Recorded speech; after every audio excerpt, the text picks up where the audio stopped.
All right, so Spencer, how's preparation going for you as you get ready for your second career playoff game?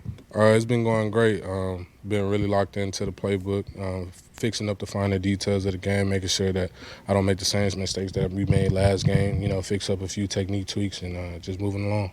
I just asked Coach Shanahan about you, and he told me he felt you are coming off your best game of the season. What does that mean to you to hear that? We're just going to build off of it. At the end of the day, like I said, there's always room for improvement. I thank him, but we're going to look forward to make sure, like I said, just making sure we can do some more things in order to build off of what we did last week and hopefully just keep improving throughout this postseason. Tell me what you know about this Niners-Cowboys rivalry, particularly in the playoffs. I hear about it all the time, especially being from Texas. I grew up a Cowboys fan. But at this point, everybody pretty much knows what it is, bang, bang, Niner game. So we're going to go out there and do what we're supposed to do what we're supposed to do, play our brand of football. How has the NFL game changed you as a person and as a player? As a person, just as a matter of fact, just outside looking in, you have a lot of opinions and a lot of perspectives from different people. You hear this and that, and how people treat each other, X, Y, Z. The league is the league at the end of the day. It's a great place, especially here with the 49ers. They do it the right way. You hear about a lot of different organizations out there, their problems within their system and within their network and within their coaching staffs, X, Y, Z, the player and staff relations. But here everybody treats everybody like family, and that's what I honestly can say. Ever since I got here, they treated me as family. They treated me real well, and so I really can't complain. I'm nothing but grateful for that. And as a player, just growing through the ups and downs, like at the end of the day, you coming from college to the NFL and then starting and being put in that role, it's a lot of pressure, outside pressure. Of course, you're going to have reporters, X, Y, Z, things that they're doing their job. You got critics, you got X, Y, Z, you got people with opinions. You just got to learn how to balance the noise. You got to have poise in the noise, making sure that you stay steadfast in what you're doing, put faith in God, and just make sure that, you take it one day at a time. You look bigger, you look more lean than in college. Are you? Most definitely. Yeah. Tell me about your workout regimen, what you're doing, you're eating, and that kind of stuff. Because you're a big dude.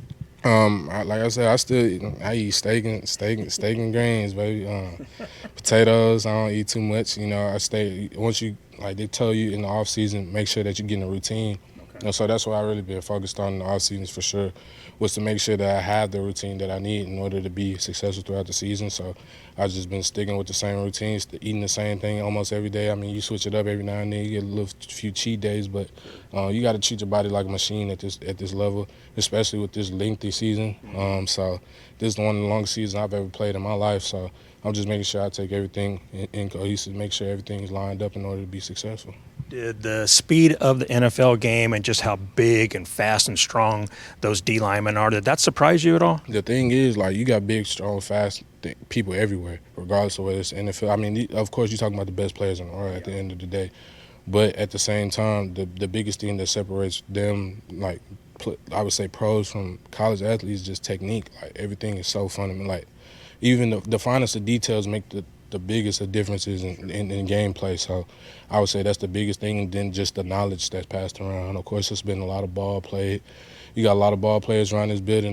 This building is no stranger to greats. So at the end of the day, so you can only imagine, the expectation that we have here. So that's what we pride ourselves on. So. I have to ask you a couple questions before I let you go about the Roadrunners.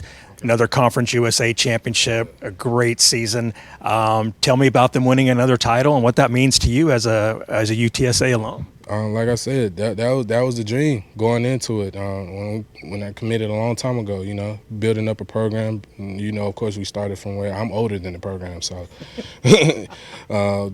Trailer came in and did what he had to do. Of course, he gained the trust of it. He established the culture there. Guys bought into the system, and now they're reaping the benefits from it. And so that was the ultimate goal, and that's what they've been doing. And I wish and I pray nothing but, successful things upon their coaching staff and those players, because they work hard for it. I know what they've been through. I know, the critics say. I know what people say, because I've been in it myself. And so I was nothing but excited. I expected nothing less last year. So I expected them going back, and they did exactly what I expected them to do. Were you able to keep in contact with Coach Traylor, maybe your position coach there, and some of your former teammates during the season? Yeah, I talked to my teammates all the time, especially the ones I grew up with. Those were my brothers at the end of the day. But the coaching staff, they would check up on me every now and then throughout the season just to make sure, I was good, make sure I was okay. Coach Taylor still checks up on me and stuff like that. He'll text me every now and then. But yeah, I got nothing but love for him. And what was it like seeing Tariq a couple of times this year when you guys played Seattle? Me and Tariq goof all the time, so it was just fun playing with my brother on the field. He did his thing this year, of course. You see, he made it into a Pro Bowl. All kudos to him, all shout-outs to him. He worked for it, and now he reaping the benefits of what he did. And Reek is a good dude. So at the end of the day, playing against him on the field, it was even more of a fun reality type deal. You score, you go pat him on the butt, and yeah. But at the end of the day, it's nothing but love. And then last thing, UTSA, all their fans love you. San Antonio loves you. You got a message for UTSA and San Antonio fans? We coming to win. That's all I got to say. But we love y'all. I appreciate everybody that helped me, support me to get to this point to where I am in my life. Not only as a player, but as a person. I didn't get here by myself, and so I'm going to send love to everybody back home. Of course, that's my family, those are my people. That's who I do it for.